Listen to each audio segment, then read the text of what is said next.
Welcome to Safer Gambling Week. My name's Marc Williams, a programme facilitator at Epic Risk Management. Thank you so much for joining us today. I hope you really enjoy the webinar, but more importantly, I hope you go away a little bit more knowledgeable over the education of gambling harms and also a bit more aware of what potentially can happen. The aim of the webinar today is to raise that awareness, the effects it can have on the individual, but also the affected others, how to spot signs in maybe yourself, in other people, your work colleagues, people at home, but also what you can do about it, the support that is out there for people that are suffering with gambling harm, but also for affected others. To understand the reason behind the range of work that we do here at Epic, from our education programmes to our sporting pillar, but also the training we give, the advice and the consultancy. Our motto is very simple, it's to take the problem out of gambling.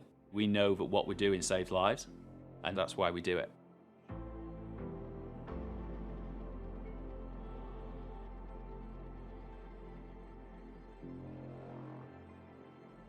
Epic was formed in 2013 in an open prison after I'd suffered a 10-year pathological gambling disorder in which I transacted just short of £5 million, lost over £1 million, and it ended in a suicide attempt and a prison sentence. I'd stolen £434,000 from the bank that I worked for.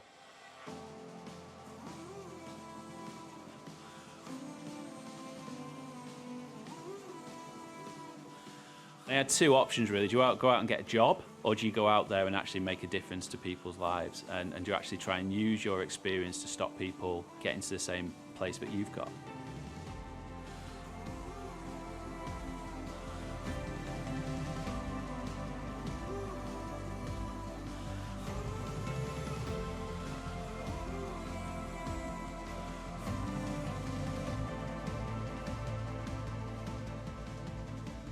I lost my last quid, probably about 2 o'clock in the morning, and I knew I was in trouble then because I had a significant amount of debt to pay off and I'd essentially stolen £8 off my boss. I think the really frightening side of this all happened without my wife knowing, without my family knowing, without my friends knowing. I'd borrowed money off 113 different individual people and I had £497,000 worth of debt.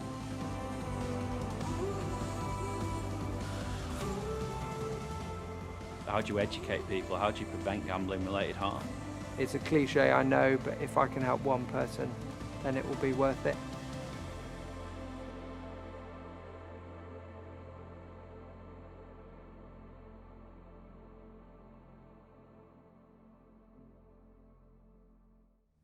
There are an estimated over 350,000 disordered gamblers in the UK, with a further 3.4 million people affected. That's from Public Health England in 2020.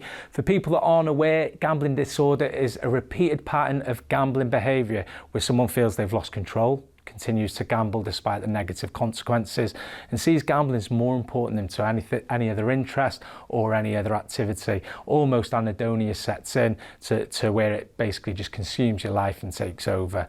Public Health England obviously is there. The role is to protect and improve health and well-being and reduce health inequalities, and now gambling has become a public health matter, and there's lots of work going into that to make sure we are reducing gambling harm. I think it's really important you understand the difference between high-risk sectors and normal risk sectors.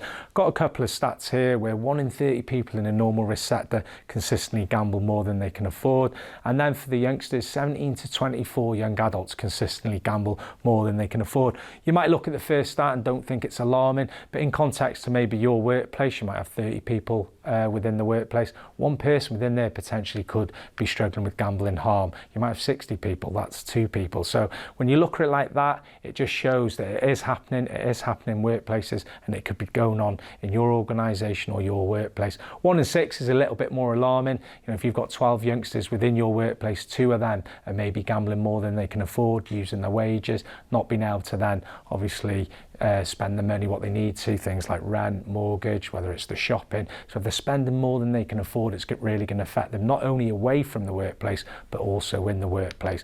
But what is a high-risk sector? High-risk groups do include professional athletes. You've got adolescents, construction workers, military veterans, also people that are just going to university, and even within the financial services.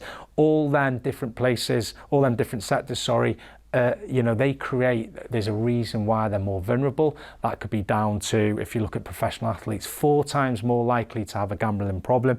That's that competitive nature that we have in sport, that wanting to win at all costs, being sore losers. So it's almost like when you lose, you have to react. You've got that compulsion to go again, to keep going until you can win. I certainly had that. I thought I could beat the bookmaker until November the 7th, 2018.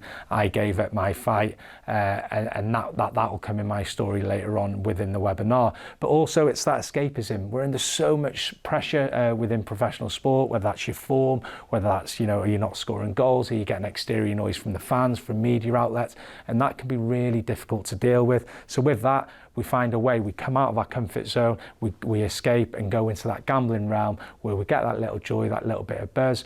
Also through injury, when you're not getting that match day feeling, when you're not around the lads, that camaraderie, you do find yourself wanting to escape that and going into that gambling world and getting that buzz. For me, the best way I can describe it, it gave me what I couldn't get on the pitch when I was injured. It got as close to the match day feeling as I could get spinning that roulette table. Adolescents, when you look now with loot boxes, skin betting, there's so much there for the younger generation to get caught up in, and it's estimated that 55,000 children are classified as problem gamblers. That's an extortionate amount, and people naturally think, well, they're not gambling until they're 18, but this is why we do the education, this is why we go into all these high schools, because it's so important to realise that children are at risk, and that stat alone shows that.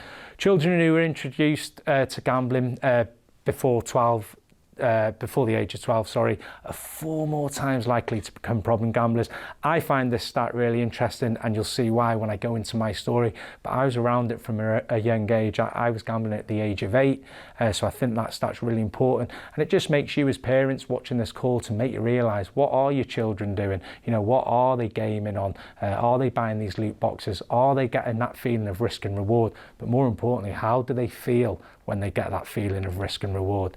Construction workers, when you look into construction, they've got long shifts, in terms of their eating habits, their lifestyle, they're away from home, naturally good income as well. So it could be to get that buzz away from home, maybe whether it's they've got troubles at home, or, working away must be so difficult from the loved ones. But the stats are alarming when it comes to construction workers, 3.7 times higher than any other industry for suicidal rate. And I don't like talking about that, but that's a harrowing stat, and that shows that more work needs to be done within the construction. And the contributors, the mental health, the long hours, the financial pressures they're under, the job uncertainty, and it's that lifestyle all round. And they might have to get that buzz, as I spoke about within the professional game and being an athlete. Imagine that monotonous job day in, day out, and they might just go and seek that buzz, that little adrenaline rush when they're out of work and also away from home. Something to fill that time. Could be lonely, could be boredom, and certainly gambling can replace that.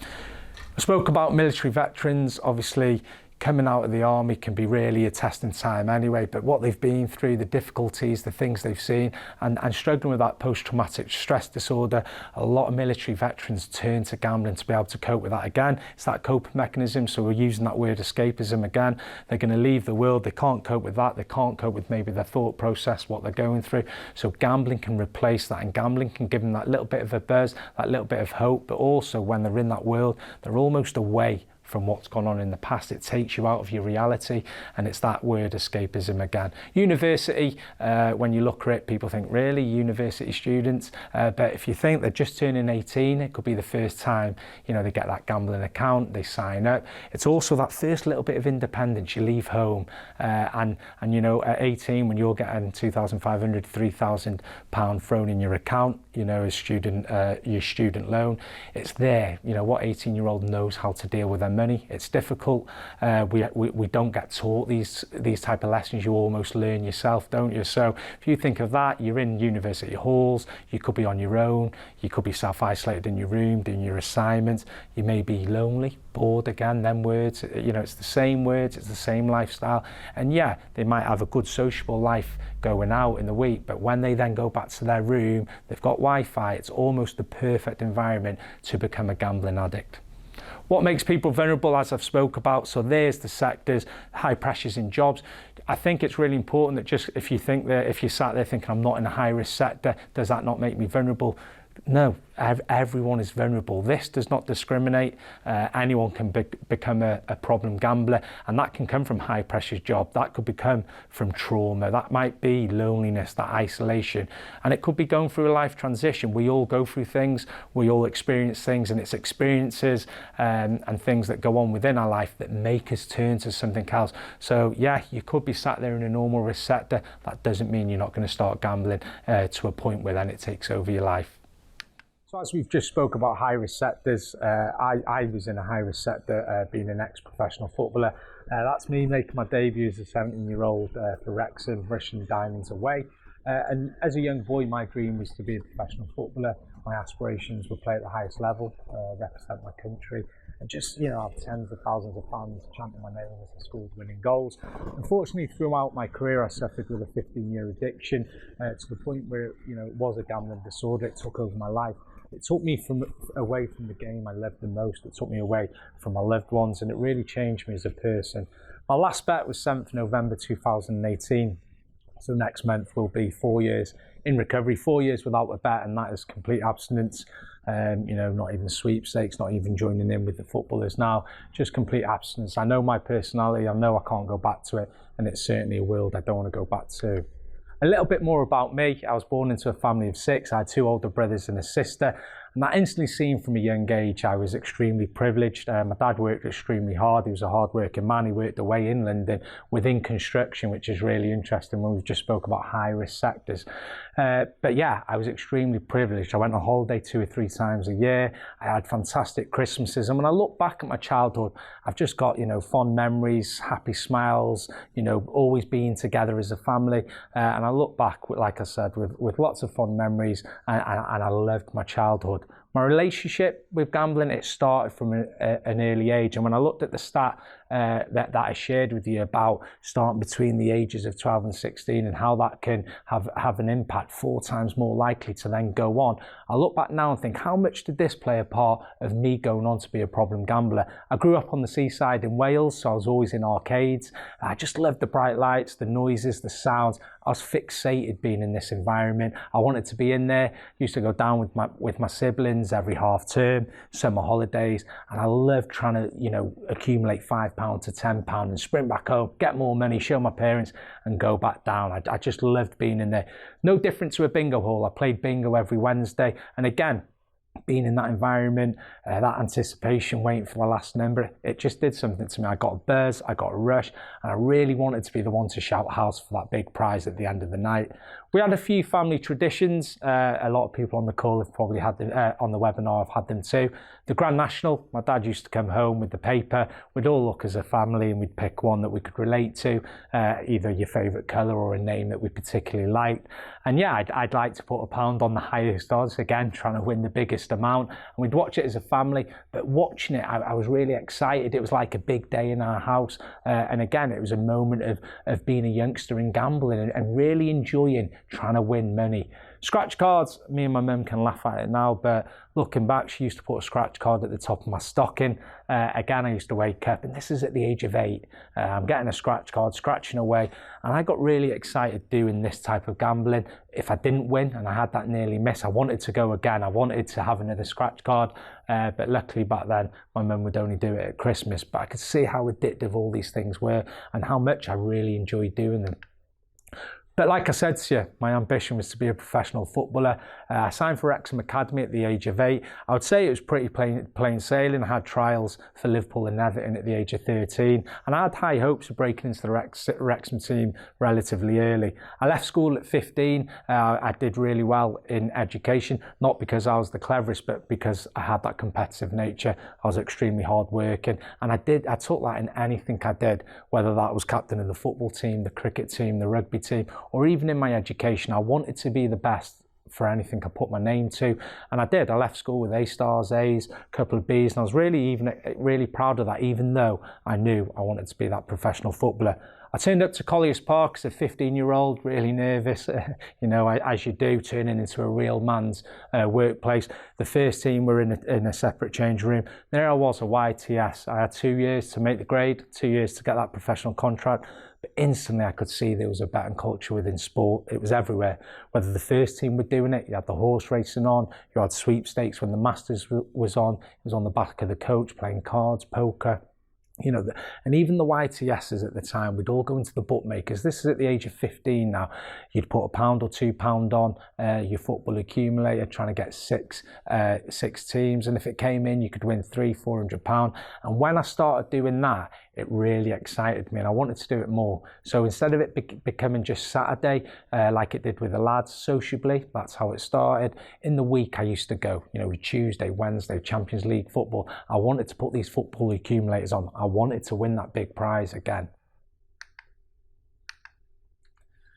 I broke into the first team at 17. I had a new contract, so there was a little bit more money. And I noticed my gambling relationship increased a little bit. Yeah, the frequency was a little bit more. And now it wasn't just that £1 or £2. At the age of 15, I was only on £60 a week, so I couldn't spend too much. But now at the age of 17, I was earning a little bit more, so I could put £10 down. I could put £20 down. And I started realising I wanted to do it, you know, more and more frequently. And I was going in Tuesday, Wednesday, Friday, over the weekend, because now I'd seen other things. It wasn't just sports betting, it wasn't just football. You know, it was things like the roulette, it was blackjack, and they were really addictive for me. Spinning that roulette gave me something that I couldn't get anywhere else. And to be honest, it became my Achilles heel in the end and took over my life. But when I then started that, I realised I started putting, you know, a lot more bets on. I started gambling a lot more. But at the age of 20, my career really started to take shape, probably the biggest purple patch of my career.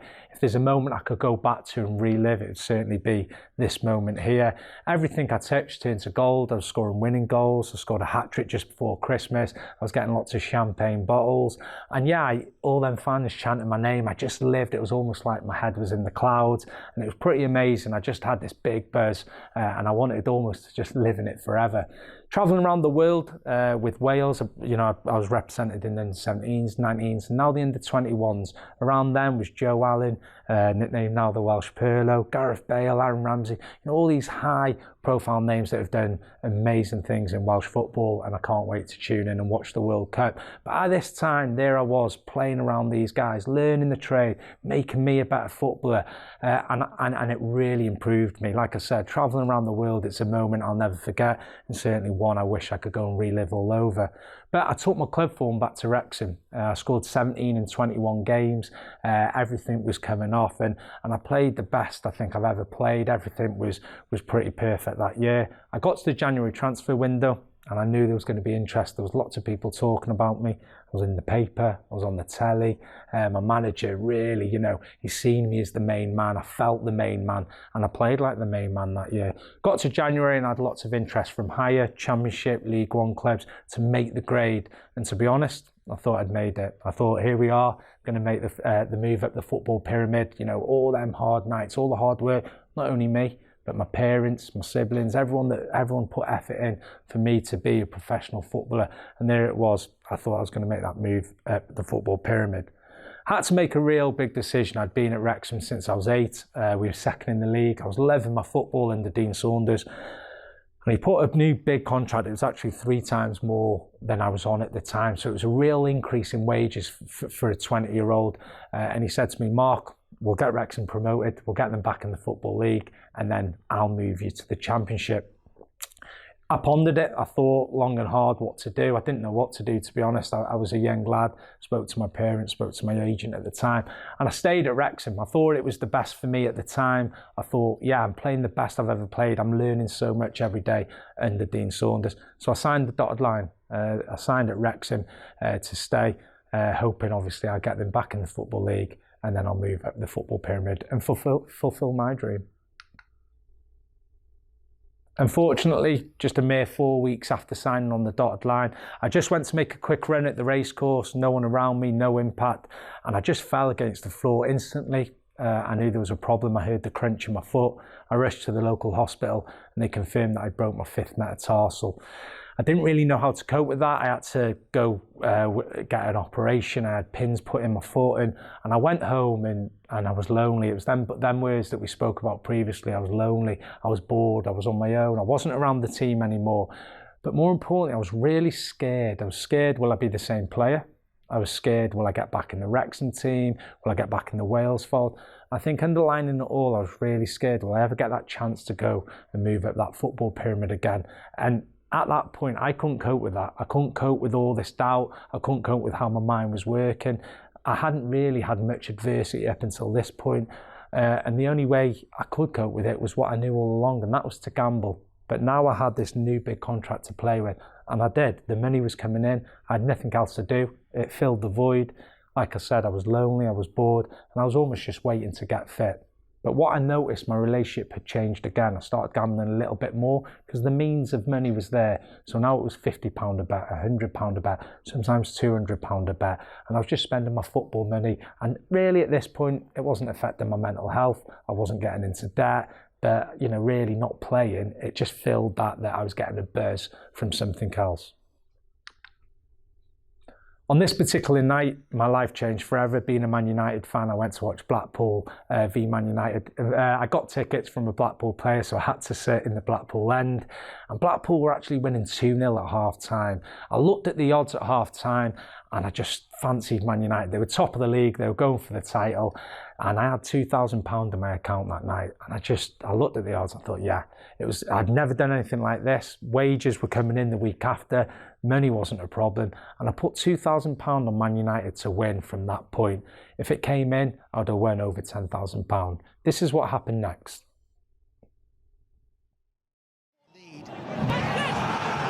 Fletcher, Dimitar Berbatov, he's the goal-scoring man in form, and Manchester United have a lifeline at proving training. Hernandez onside. Dimitar Berbatov, what a turnaround from Manchester United. Dimitar Berbatov, it's what champions are made of.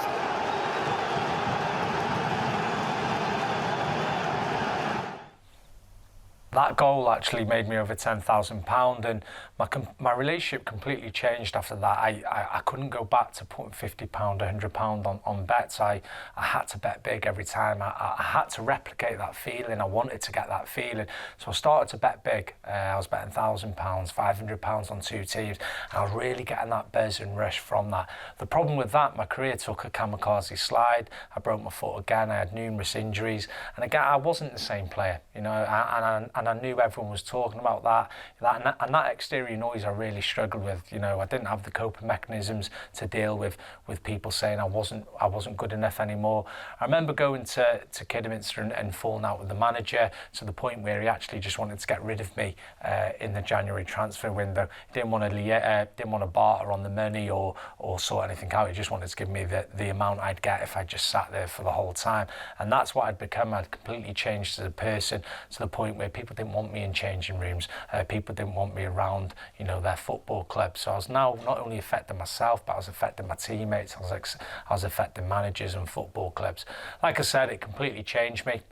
You know, the anger that was coming out, it was almost like wildfire waiting to ignite, and I couldn't control it. It was like everything I was struggling with inside. It was my way to vent and shout at people, falling out with people, storming off the football pitch or falling out with my friends and family. But, you know, I had no control over that. And when I look back now, it's the one thing when people say, you know, how much did you lose? How much did you lose? Thinking it was all about finances. And it really wasn't. You know, it wasn't about the money, and even now I don't look back and I don't look at the money, although it'd be nice to be mortgage free, but I look back and it's how I treated people. And even 4 years in recovery, I struggle with that. You know, how I treated my parents. You know, they gave me the world and more to be a professional footballer. I spoke about my amazing childhood, and it's how I spoke to my mum more than my dad. My dad worked away, as I said, so it's very difficult. You know, I always was falling out with her, screaming, you know, swearing and making her feel really low. And I look back at that time of what I put her through, and I struggle with that. You know, I struggle with how I treated her. You know, ex-partners, you know, how I treated them, and my compulsive liar taking over to the point where I didn't really want to be in the relationship. I was almost there, but living a different life. I'd become a liar. You know, I was hiding around on the high street. And then when the online platform really surged and I started gambling on my mobile phone, I became more devious with it. You know, I used to hide downstairs, you know, sleep in the spare room, going into the bathroom, putting the next bet on. Like it said at the start, disordered gambling, you just lose interest in anything. I was never present in the moment. I didn't want to be with anyone. I didn't want to be around anyone. I just wanted to be on my own in my own little bubble gambling. I isolated myself from family and friends, but when I did have to be there, you know, I'd be loud. I'd almost put on an act. It was like I was living a double life, and that's how it completely changed me. But what they didn't know is when I went home on my own, you know, I was depressed. I was really down. I'd often just start crying on my own. I knew I needed help, but you know, I was that embarrassed and ashamed of what I was doing, the amount I was spending. I didn't quite know where to turn to. The debt now had started to really accumulate. Now my relationship had changed. Now I was betting bigger stakes, and I couldn't control that. It wasn't a case that I could stop gambling. It wasn't a case I could go to lower bets. I had to keep getting that buzz. But the problem was my football money didn't now accumulate that. My football career was going one way, and the addiction had surged through the roof. Now I started using credit cards, maxing them out, payday loans, and basically getting money from anywhere I could, borrowing, you know, stupid payday loans that they're paying astronomical amounts of APR, but I didn't really ever look at the money. It was almost like I completely lost all value for money. I didn't see the money, I didn't feel the money. It was a case of just money coming into my account that I could play with and gamble. As I said, you lose interest in everything you did, you know, being around family, friends, and it really took me away from the game I loved the most. I remember playing in the FA Cup third round, and I had a big bet on England to beat Australia that day, and that's all I wanted to do. I wanted to stay at home. I wanted to see whether England were taking wickets. Unfortunately, I had to go and play football. I had to go and play in the FA Cup. All them things that I dreamt of as a little boy, and now I was there. I didn't want to be there. You know, I wanted to watch the cricket. Half time came, I was looking on my mobile phone, I was in the changing room, hiding again, running to the bathroom, and not only letting myself down, not only letting my teammates down on a match day, but also my family that come to all my football, and there I was, just letting them down as well. But to the point, I just didn't want to be there.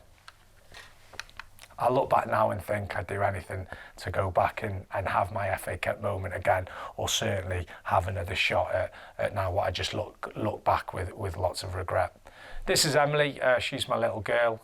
She's one on the screen. She's got the most beautiful blue eyes. I love her to bits, but unfortunately this particular week took me to my darkest week of my life. The debt had really started to accumulate. I was struggling to pay interest off credit cards, payday loans, and to be honest, at this point I was now falling out with a lot of people. I weren't in a good place. I weren't in a good mental state.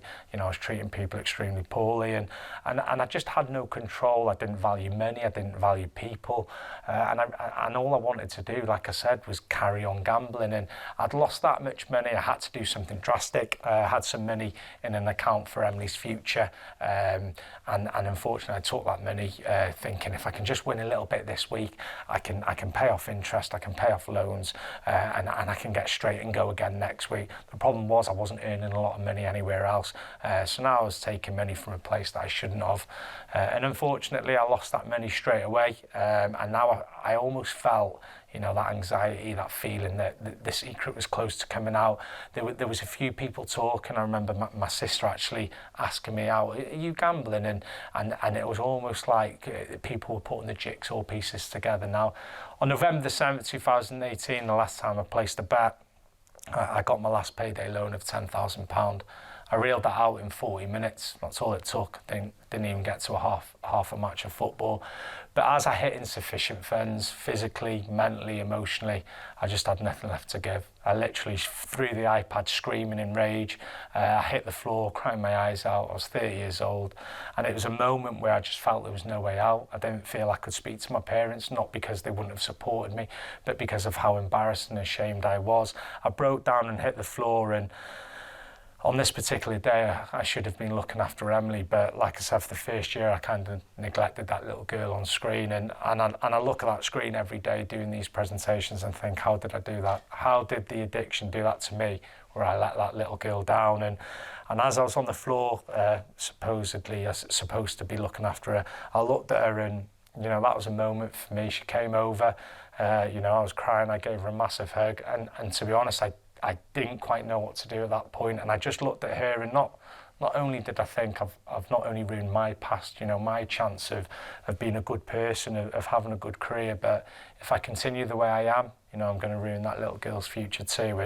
And that was the moment. I gave her a massive hug. I gave her a massive kiss, and I said, Daddy's going to get help. And that was November the 7th, 2018. 3 days later, I was in a Gamblers Anonymous group. You know, I opened up to all the people around me of what I'd been doing, you know, the debt that I was in. And yeah, they were immensely supportive. And I think that fear of what people will think or what people will say is bigger than actually, you know, family will stick by you, family will help you through the toughest times, and they've been nothing but brilliant for me to get to this place today.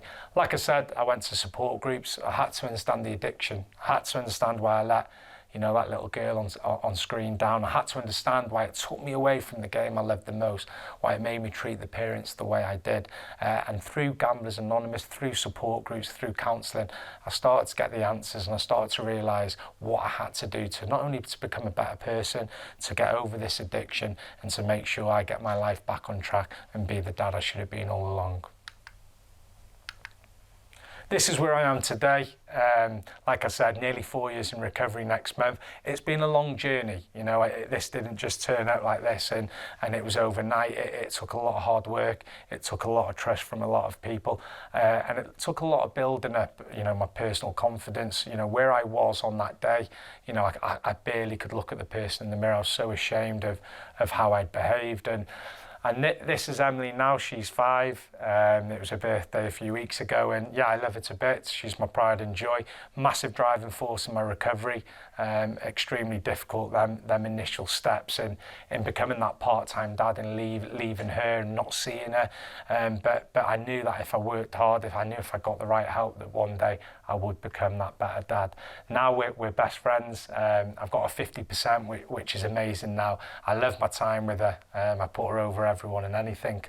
She's really important to me, and I'm just glad she'll never see that version of her dad. And certainly I'm glad, like I said, you know, it's something that is in the past, but I always think of it, known it as, to make sure I never go back to that world. My family on the side, you know, extremely supportive. My siblings, my mum and dad, we've built good relationships. You know, we've built that trust back. You know, and I'm a better person. I'm a better son. I'm a better sibling. I'd like to think they're getting the best version of Mark, and that's come from things like meditating, mindfulness, hobbies, and all them things that help my mental health has guided me to become the person I am today. I'm a better teammate. I've been captain in many football clubs that I've been.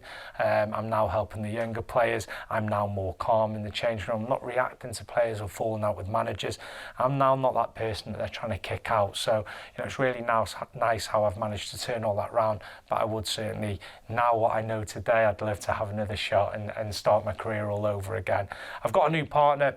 She's been extremely supportive, and to be honest, she's been a massive reason of why not only I'm here today, but also the confidence that, you know, I want to help people. I feel the fact that I feel love from someone else, when really, you know, it can be so easy not to have that trust from a partner.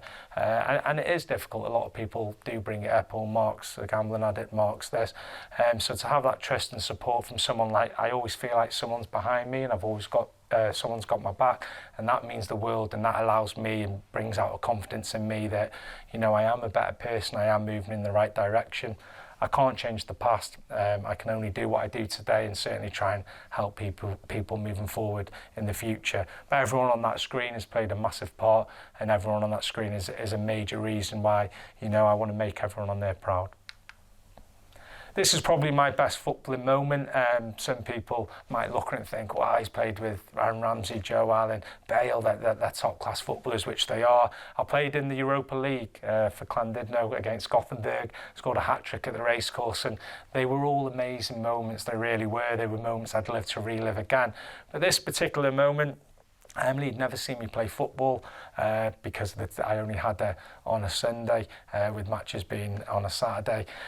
When I got 50% of Emily, she came to watch me play for the first time. It was a big local derby, Llandudno v Colwyn Bay. We won 2-1. I managed to score the winning goal that day. Emily couldn't hide her delight but celebrate with her dad at full time.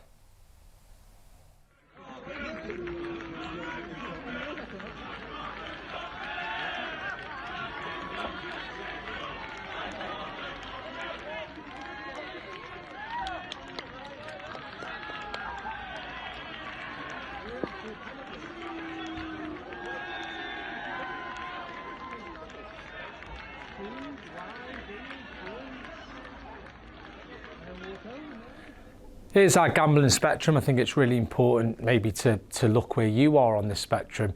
And I think what's really important about the spectrum is to realise that just because maybe you might be an occasional gambler today, it doesn't mean you're going to stay there on the spectrum. If you think of my story, I guess growing up, I was gambling, so I was an occasional gambler, between the ages of 12 and 15. Then I went into the football world, so I was around it. I've seen that betting culture, and I started gambling a little bit more. I was now using my own wages.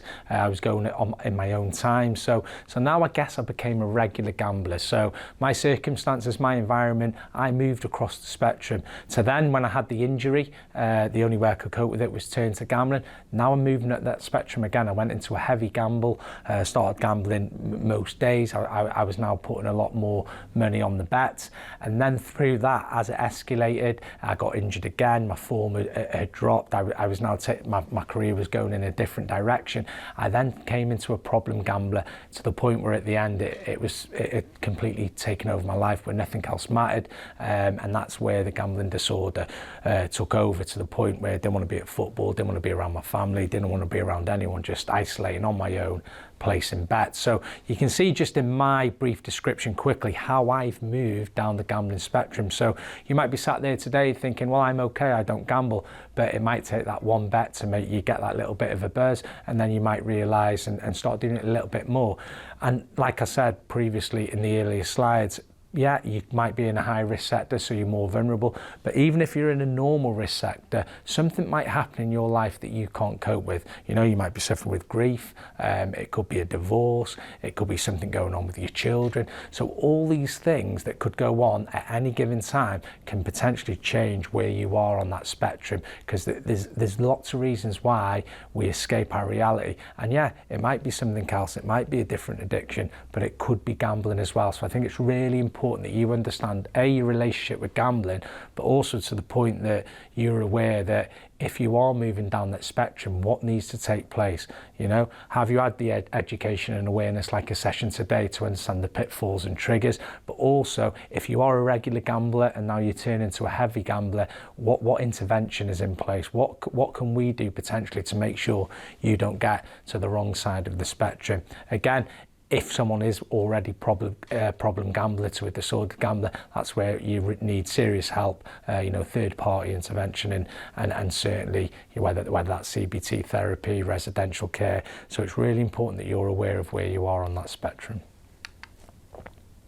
Increased exposure, I spoke earlier about, if you've gambled, if you're gambling at the age of 12, you're 4 times more likely maybe to have a gambling problem. And that's the worry for the younger generation today. They've got that increased exposure. So yeah, we're all on mobile phones. So you've got that online platform, easily accessible. You can put a bet on within 6 seconds. You can do it from the comfort of your own home as well, which that's increased gambling not only for males, because obviously they now can keep their anonymity, but also females. Stereotypically, 15 years ago, you wouldn't really see a female walk into a bookmaker's, or very rare, whereas now they can keep their anonymity, go and put bets on with no one even knowing them, no one judging them, and that's why the online platform has really changed the way and the amount of people that are gambling. But for the younger generation, they've got all these things that they can use, all the technology, but also they've got online gaming and trading, so they're around loot boxes, they're around skin betting. So yeah, it's easy enough to say go on your game and get your bit of sociable time maybe as adults, but what are they really doing on their games? Are they buying loot boxes? What's their feeling like when they do buy that loot box? Do they want to do it again? Do they react in a way? Are they angry? All them key things that I was doing with gambling, these personality traits come through when buying loot boxes. So I think it's really important as parents watching this webinar, just be more aware of what they're doing with their online gaming, and certainly are they spending their own money as well. Social media and advertising, it's everywhere you look, isn't it? You know, it's on television, it's on YouTube. Everywhere you look, there's something to do with gambling. It's rife. It's in many sectors, and I think with the younger generation, yeah, they have got TikTok. They do go on YouTube, Instagram. So it's just really important that you're aware of when they are on their mobile phones. You know, what are they getting enticed to? What direction are they getting sent into? When I was a kid, I didn't even have any of this to contend with. So it is a worry moving forward. You know, if they're exposed to all this and they're potentially doing a bit of gambling already through loot boxes, go in the arcade, bingo like I did, there's a high chance they potentially could go on then and be a gambler. Your mental health, extremely important, and I watched my mental health deteriorate. I was very good at hiding lots of scenarios when I had to be, you know, around family, around friends, but away from it all, I was depressed, I was lonely, I was sad, you know, I wasn't sleeping at night. And I think the mental health ladder is really important. Again, where are you? Just like the spectrum, where are you today on this ladder? But just like our physical health, it's really important to realise your mental health isn't a fixed state. And when I look at that, I look back at my football career. I remember when I did break my foot or I did have an injury on the training ground, the first thing I'd do is walk in and go and see the physiotherapist. And a good friend of mine said, well, you know, when you had problems up there, what did you do? I didn't do anything. I had to deal with that. I tried to deal with that all on my own, and I think it's really important we need to put them two together. If you are struggling with your mental health, if you are struggling with what's going on, your thoughts, you know, things that are happening, that you need to do something about that, and you need to reach out and get that help. It wasn't until I got my support and started speaking to people that I realised so much was going on inside, and I thought I could do that myself, and I really couldn't, and that's where the struggles came. So what things can be, how can it be maintained and improved? How do you stay at the top of that ladder?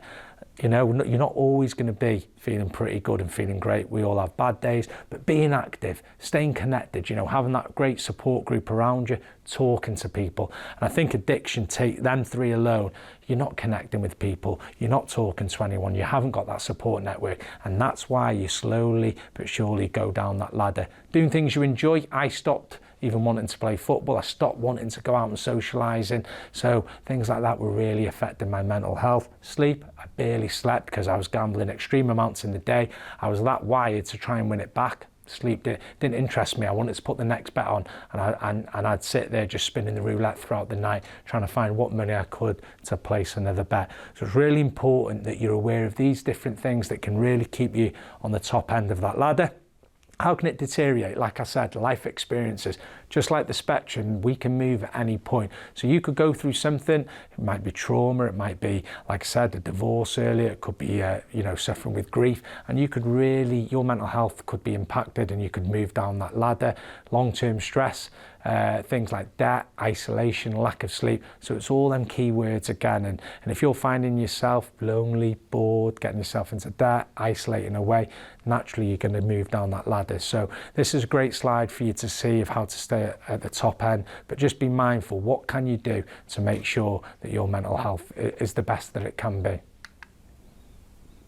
Signs to look out for in colleagues, family members and friends. This is really important. Like I said, it could be happening anywhere. It does happen anywhere. So someone within your workplace, organisation could be gambling and you wouldn't know. But there are a few external signs that you can look out for. Yes, it's known as the hidden addiction, and I lied for many years without anyone knowing because a lot of the stuff that goes on is internal. However, these are things that you can look for. Becoming withdrawn from others, family events, so we're talking about that isolation again, not wanting to be there.